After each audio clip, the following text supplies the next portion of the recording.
बोलिए श्री सद्गुरु महाराज जी की जय, सच्चे दरबार की जय, उमापति महादेव की जय, श्री कृष्ण बलदेव की जय, सियावल रामचंद्र महाराज की जय। प्रिय भगवत प्रेमियों, हमेशा की तरह आज फिर आप लोगों के लिए सत्संग विचारों को लेकर के उपस्थित हुए हैं।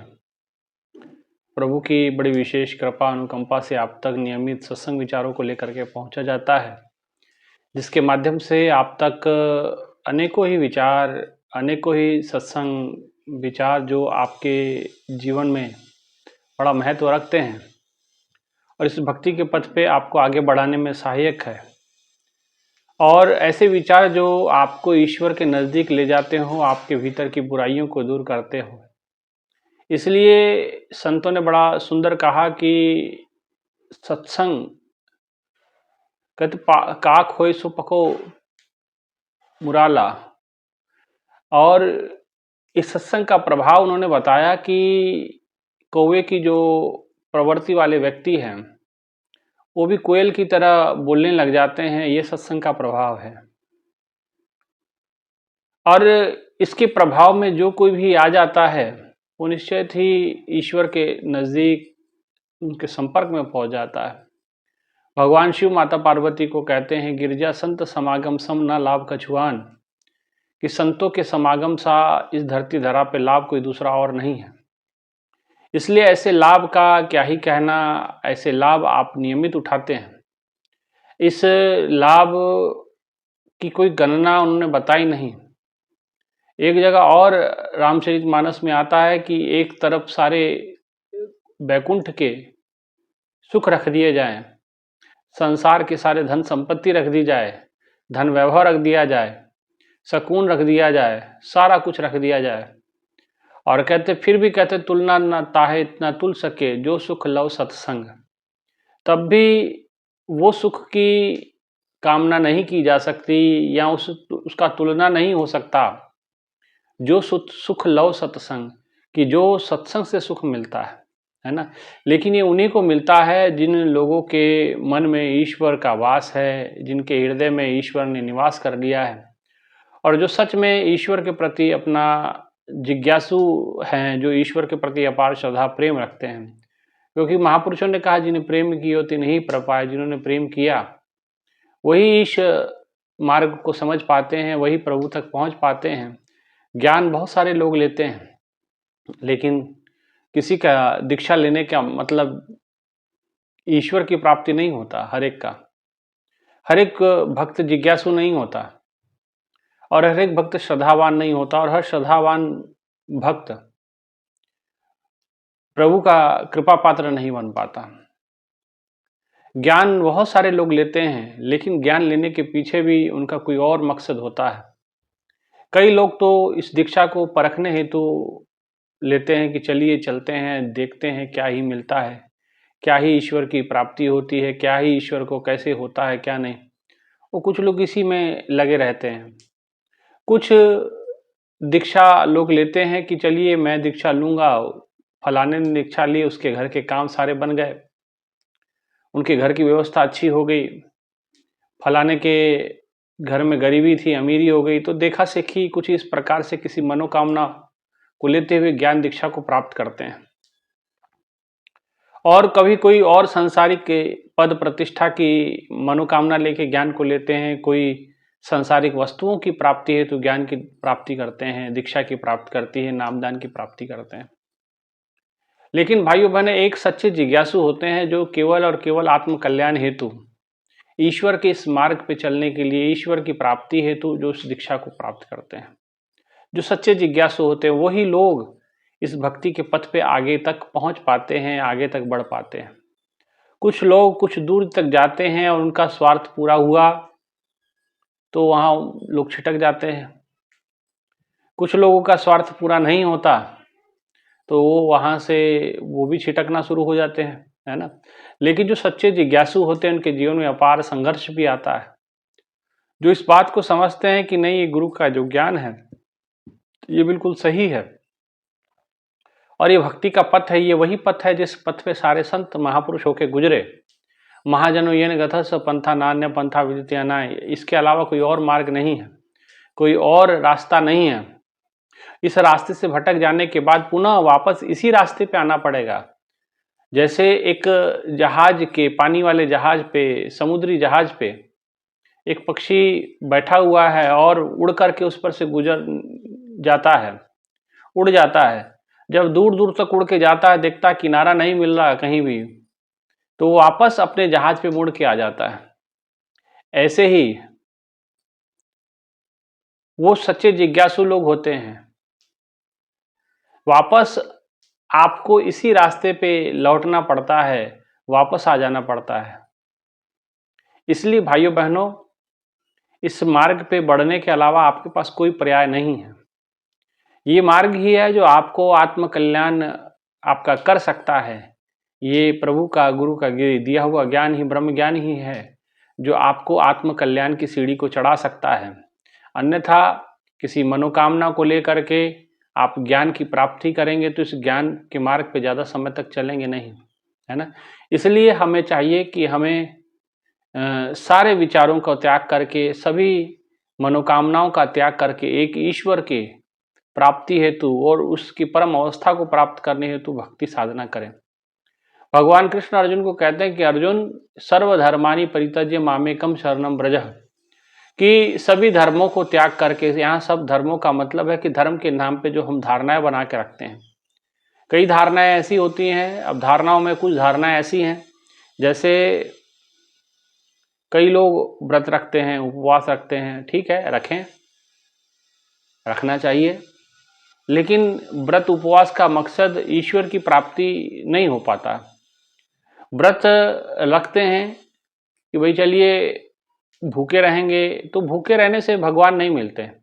वो आपका शारीरिक लाभ कर सकते हैं, आपको शारीरिक सुख दे सकते हैं, आपके जीवन में थोड़ा बहुत आपको शरीर का आनंद प्राप्त हो सकता है, सुख मिल सकता है, बीमारी से मुक्ति मिल सकती है, थोड़ा वेट कम हो सकता है, क्योंकि भक्ति तो शरीर से ही करनी है ना। तो इसलिए ये जो जितने हमारे सनातन परंपराओं में जितने भी व्रत त्योहार का भी व्यवस्था अगर बना है, उपवास की जो व्यवस्था बनी है, वो इसीलिए बनी है कि भाई शरीर से ही करना है। ब्रह्म बोले काया के ओले, बिन काया ब्रह्म कैसे बोले, कि ब्रह्म जो बोलेगा माने आत्मा भी तभी काम करेगी जब आपका शरीर सही सुदृढ़ होगा। शरीर के द्वारा ही सब आप कर पाएंगे, नहीं तो कुछ कर नहीं पाएंगे। इसलिए अब शरीर को स्वस्थ रखना है तो उन्होंने एक उपवास की परंपरा लागू की, उस पर भी कुछ शर्तें थी, लेकिन कुछ लोग उसी को ही सर्वोपरि मान के चलते हैं। एक धारणा ये है, लोग सोचते हैं कि भूखे रहेंगे तो ईश्वर की प्राप्ति हो जाएगी, लेकिन संतों ने तो बड़ा खारिज कर दिया, भूखे भजन ना होए गोपाला, ले लो अपनी कंठी माला। संतों ने कहा कि भाई भूखे हमसे भजन नहीं होते, अपनी कंठी माला अपने पास रखो, हमें भोजन लाओ तभी हम भक्ति करेंगे, है ना। तो ले लो अपनी कंठी माला। उन्होंने कहा कि भाई आपकी कंठी, आपकी माला हमको नहीं चाहिए। एक धारणा तो ये है। दूसरी धारणा एक और ले लेते हैं। दूसरी धारणा ये है कि ग्रंथों को पढ़ने की। कई लोग हनुमान चालीसा पढ़ते हैं, वो सोचते हैं कि हनुमान चालीसा पढ़ेंगे तो हमारा जो है सब कुछ ठीक हो जाएगा, हमारे जो बीमारियां सही हो जाएगी, हमारे घर में जो लक्ष्मी की कमी है लक्ष्मी पूरी हो जाएगी। भाइयों बहनों, जैसे ये अब जरा सी बात है, एक तरफ तो हम कहते हैं कि कर मूले लक्ष्मी, कर के मूल में लक्ष्मी होती है ना। कर को सुबह उठ करके अपने हाथों को देखना चाहिए और कहते कर के मूल में लक्ष्मी का निवास होता है। ऐसा हमारे ग्रंथों में या हमारे जितने भी कर्मकांड के ग्रंथ है उसमें लिखा आता है कि कर के मूल में माने हाथों के मूल में लक्ष्मी है। अब कर मूल्य लक्ष्मी का मतलब क्या है? अब कर मूल्य लक्ष्मी का मतलब यह है कि हाथों के मूल में माने लक्ष्मी का वास है। अब हाथों से कर्म होता है, मेहनत करोगे कमाओगे तो आपके हाथ में पैसा भी आएगा, उसका मकसद मतलब ये था। लेकिन अब हाथ को देख लेंगे और तो हम सोचेंगे कि लक्ष्मी प्राप्त हो जाए, तो नहीं होगी। लक्ष्मी तो भगवान विष्णु को भी ऐसे प्राप्त नहीं होगी जैसे आप कहते हैं। उनको भी अपार तपस्या करना पड़ा, बड़ा समुद्र मंथन के प्रक्रिया से गुजरना पड़ा, तब जाके माता लक्ष्मी का उनको भी प्राप्ति हुआ। और आप सोचे कि भाई आप हाथ देखेंगे और आपको लक्ष्मी प्राप्ति हो जाएगी, तो ये सब आपकी मूर्खता है, आपकी अज्ञानता है। कई ग्रंथों को पढ़ना, पठन पाठन करना, रटना, सोचते हैं कि यही भक्ति का सबसे बढ़िया यही है, इसी को करते रहो, बेड़ा पार हो जाएगा। भाइयों बहनों, ग्रंथों को पढ़ना अच्छी बात है, लेकिन ग्रंथों को पढ़ते रहना ये कहीं ना कहीं पागलपन हो जाता है, और ये पागलपन दिखता भी है लोगों के अंदर। कई लोग उन्हीं ग्रंथों के विचारों को लेकर के एक दूसरे से टकराव, उलझते हुए नजर आते हैं, टकराव नजर आता है। कोई संत, अभी मैं पीछे कई संतों के बीच में था, तो वहीं वाद विवाद हो रहा था, और वो आपस में विवाद कर रहे थे कि मानस में ऐसा लिखा है, वो दूसरा उसकी बात को काट रहा था कि नहीं मानस में तो ये भी लिखा है, तो इसका मतलब आप गलत हो गए। भाइयों बहनों, गलत कुछ भी नहीं है। महापुरुषों ने कहा कि वेद पाठ पढ़े और वेद विचारे, निहोम भंगम साधे। पाठ पढ़ना और वेदों पे विचार करना, इससे कुछ होने जाने वाला नहीं है। मैं प्यारे मैं कीते कर्म अनेक हार परे स्वामी के द्वारे, दीजिए बुद्ध विवेका। ये तो कोई संत सतगुरु की प्राप्ति होती है, और उनके द्वारा घट के भीतर ही वो ग्रंथ खुल जाते हैं, घट के भीतर की वो ग्रंथियां खुल जाती हैं, और आत्म कल्याण के रास्ते पे हम प्रशस्त हो जाते हैं, भीतर से सब चीजें समझ आने लगती हैं। लेकिन वो भीतर का मार्ग खुला नहीं, और बाहर हम ग्रंथों को पढ़े जा रहे हैं। ग्रंथों को पढ़ के हम सोच रहे हैं कि हमने बहुत बड़ा भक्ति का सोपान जो है पार कर लिया, लेकिन कुछ भी नहीं है। ग्रंथ तो रावण ने भी बहुत पढ़े थे, वेदों का ज्ञाता माना गया था, वेदों को रटा हुआ माना गया था, और उसकी अपनी पूजा पद्धति थी, वो अपने तरीके से पूजा पद्धति करता था। आपको एक किताब दी जाती है, आप उस हिसाब से पूजा पद्धति को पढ़ते हैं, रटते हैं, उस हिसाब से पूजा करवाते हैं। लेकिन रावण का ऐसा नहीं था। रावण की पूजा पद्धति अपनी बनाई, वो अपने तरीके से करता था सब कुछ, वो खुद ही श्लोक सारे तुरंत तुरंत डेवलप करता था अपना। उसका जो तांडव नृत्य जो कहते हैं ना, जटा टवी गलत ज्वाला, ये जो वाला तांडव नृत्य आता है, तो ये तांडव गीत जो आता है, ये रावण ने स्वतः का रचा था। बोले हम दूसरे का क्यों पढ़ेंगे, हम स्वयं का रच करके पढ़ेंगे, है ना। तो इतना ग्रंथों का ज्ञाता, ग्रंथों को पढ़ने वाला, वेदों का ज्ञाता माना गया। लेकिन फिर भी ग्रंथों के अंदर बड़े बड़े महापुरुषों ने, जितने भी अच्छे संत हुए, ऊंची ऊंची अवस्था के संत हुए, सब ने उसको मूर्ख कहा। क्यों? क्योंकि जिस ईश्वर की चर्चा वेदों में है, वो ईश्वर सामने खड़ा है, तो उसको पहचान नहीं पाया, अपनी मन बुद्धि के द्वारा तर्क वितर्क करता रहा। तो भाइयों, ऐसे अगर रावण की तरह ज्ञाता बनना है तो आप बनिए, लेकिन आप ईश्वर तक नहीं पहुंच पाएंगे। ईश्वर की घर की चर्चा है रामचरितमानस में, रामायण, रामायण का मतलब राम का घर, तो राम के घर की चर्चा है उसके अंदर। पुराणों के अंदर भगवान के विषय में चर्चा है, भगवान की दिव्य लीलाओं के बारे में चर्चाएं हैं, और हम ग्रंथों में उन चर्चाओं को, लीलाओं को पढ़ते हैं। तो भाइयों बहनों, लीलाओं को पढ़ लेना, हो सकता है पुण्य की प्राप्ति हो जाए, पुण्य मिल जाए, कुछ आपको अच्छा महसूस हो, लेकिन आप ईश्वर तक पहुंच जाएं पढ़ने की वजह से, तो पढ़ते रहेंगे तो आप सोचें कि पढ़ूंगा तो मैं ईश्वर की प्राप्ति हो जाए, तो नहीं। पढ़ने का अर्थ होता है पढ़ करके समझें, और समझने के बाद उस मार्ग पे चले। अब कोई व्यक्ति किसी किताब में लिखा है कि भाई इस पे इस प्रकार से काम करोगे तो ये परिणाम मिलेगा। अब कोई व्यक्ति उसको रटता रहे और वो करने के लिए जो कहा जा रहा है वो ना करें, तो परिणाम आपको नहीं मिलेगा, है ना।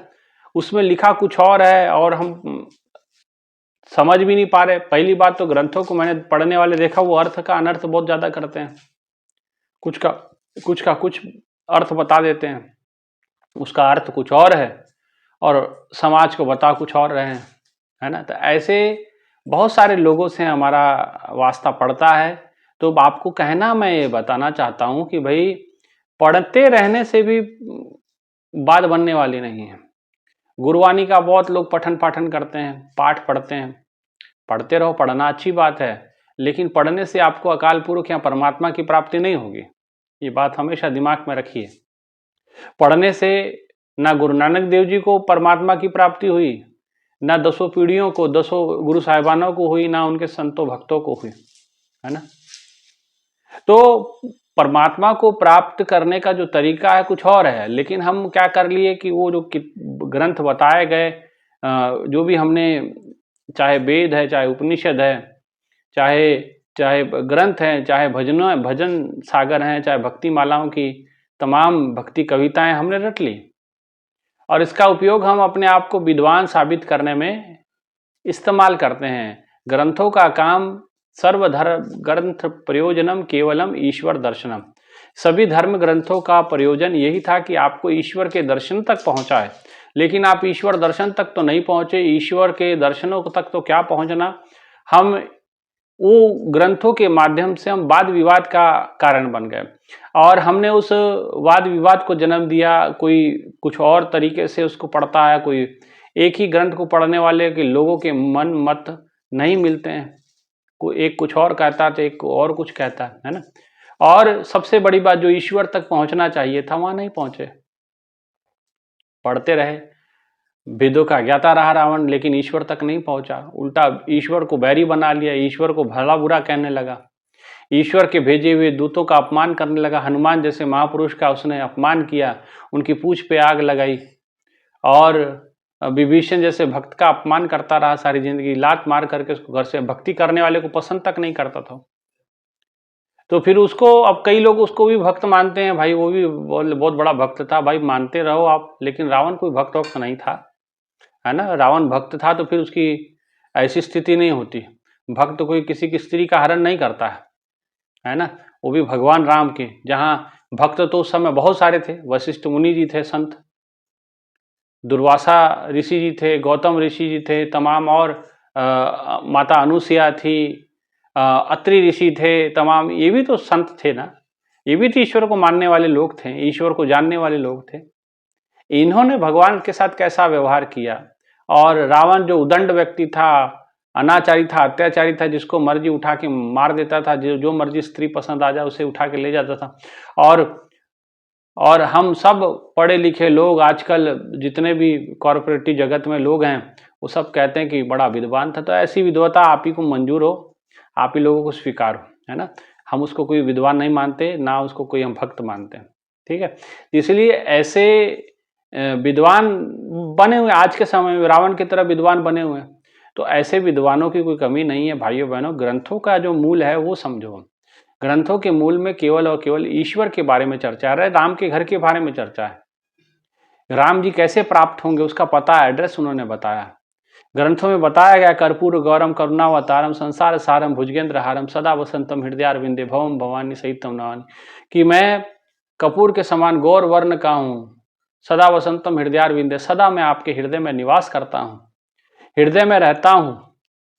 लेकिन आप हृदय को छोड़ संसार में ढूंढते रहते हैं। कभी कोई किसी तीर्थ में जाते हैं, कहीं कहीं जाते हैं, ठीक है, तीर्थों पे जाना चाहिए, सनातन परंपरा का एक हिस्सा है। लेकिन वो कहते हैं कि अगर असल ईश्वर को प्राप्त करना चाहते हैं तो भीतर उतरना पड़ेगा। भीतर के आनंद को प्राप्त करना है तो वही सदा वसंतम हृदयारविंदे, सदा मैं हृदय में रहता हूँ।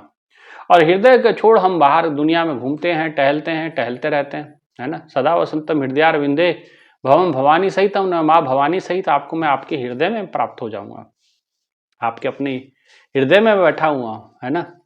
इसीलिए महापुरुष ने काहे रे बन खोजन राई, सदा निवासी सदा अलेपा, सर्व निवासी सदा अलेपा, तोहे संग समाई, पुहुप जस बास बसत है, मुकुर माही जैसे छाई, तैसे ही हर बसे निरंतर घट ही खोजो भाई।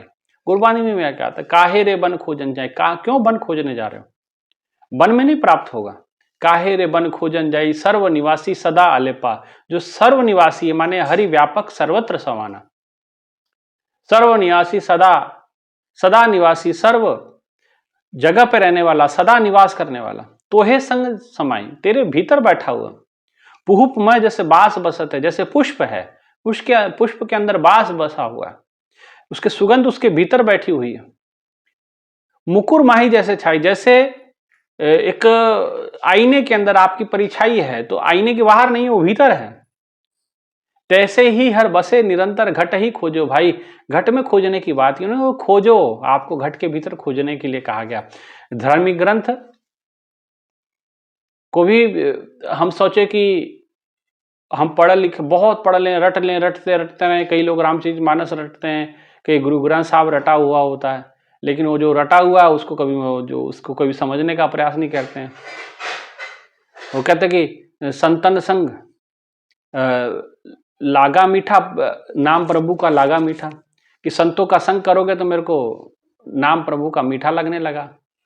संतों की इतनी महिमा काई गई, वो संतों के पास जाना राजी नहीं। कई लोग ऐसे भी हैं, गुरु की तो आवश्यकता ही नहीं, गुरबानी पढ़ने वाले ज्यादातर लोग यही मानते हैं, संतों की तो कोई आवश्यकता ही नहीं। तो कोई बात नहीं, महापुरुषों ने तो ये कहा, जागर साधना से वही हर की पूजा नाही, ते घर मरघट सार को भूत बसई तीन माई। जिनके घर में संतों की सेवा नहीं होती, ऐसा घर नहीं होता, उसके घर वो शमशान घाट होता हो। भूत बसई तीन माई, और आदमी नहीं बसते, उसमें भूत बसते हैं। तो इसलिए गुरबानी को पढ़ने वाले संतों को मानने को राजी नहीं। गुरु को मानने होगा तो देव वाला गुरु नहीं होगा तो भाई ठीक है, मानते रहिए, परंतु ये पढ़ते रटने से आपको ईश्वर की प्राप्ति नहीं होगी। 84 लाख यूनियाँ कटने वाली नहीं है ना। ये तभी कटेगी जब संत जना की रेणुका माथे पे लगाओगे, जब उनके चरण धूल अपने माथों पे लगाओगे, उनसे वो ज्ञान प्राप्त करोगे, है ना। इसलिए ऐसा सतगुरु कीजिए, पड़े निशाने चोट सुमरन ऐसा कीजिए जहाँ जीव हिले ना होठ। ऐसा सतगुरु चाहिए जो बिल्कुल हमारे को धुर से मिला दे, परमात्मा से मिला दे। इसलिए 2-3 धारणाओं को मैंने लिया। एक उपवास है, लोग उपवास करते हैं, कई लोग ग्रंथों को रटते हैं।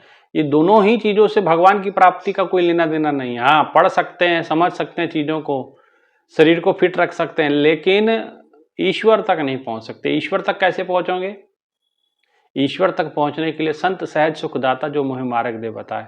आपको जो ग्रंथों में बताया गया मार्ग है, संत की खोज करनी पड़ेगी, गुरु की खोज करनी पड़ेगी, और गुरु के द्वारा भीतर में उस आत्मज्ञान, आत्म जागृति को करना पड़ेगा। वो दिव्य चक्षु, दिव्य दृष्टि आपकी संत संग, सतगुरु जब मिलते हैं, कहते हैं कि सतगुरु मिले दिव्य दृष्टि जागे। जब सतगुरु मिलते हैं तो दिव्य दृष्टि को जागृत कर देते हैं। तो ऐसा सतगुरु चाहिए जो दिव्य दृष्टि जागृत कर दे, ठीक है ना। इसलिए भाइयों बहनों, पढ़ने से या उपवास रखने से ईश्वर की प्राप्ति नहीं होगी, ठीक है। इन्हीं विचारों के साथ अपनी वाणी को मैं यही विराम देता हूँ। एक जोरदार जय घोष की अभिलाषा। बोली श्री सतगुरु महाराज जी की जय, सच्चे दरबार की जय, उमापति महादेव की जय, सतगुरु आशुतोष महाराज जी की जय। धन्यवाद।